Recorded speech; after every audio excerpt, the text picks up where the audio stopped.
We travel to escape, to breathe, to discover new places and stories. But in the middle of our journey, do we pose to us? What impact do we leave behind? Behind the postcard perfect views are fragile places and people, overcrowded beaches, damaged coral reefs, display locals' forgotten tradition. Tourism, if done carelessly, can harm more than itself.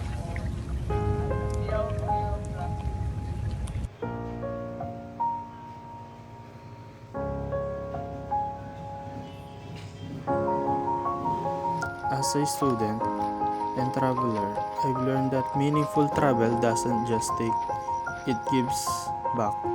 The memories I value most are the ones where I connected, not consumed, where I listened, not just looked, where I respected the people, the culture, and the land. We can all travel better, buy from small local shops and vendors, say no to plastic, bring a reusable bottle, stay in places that respected the environment and local culture, learn a few words of the local language, leave no trash, no disrespect, no trace, walk more, waste less, choose eco-friendly stays and responsible tours, respect traditions, protect nature.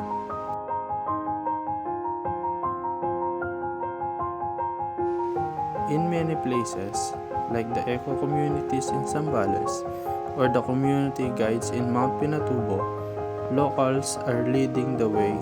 They protect the nature, share their culture, and give us stories that are real and lasting.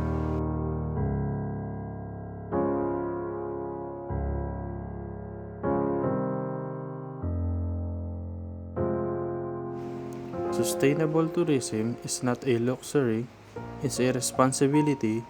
We can explore the world while protecting it. We can enjoy its beauty without damaging it.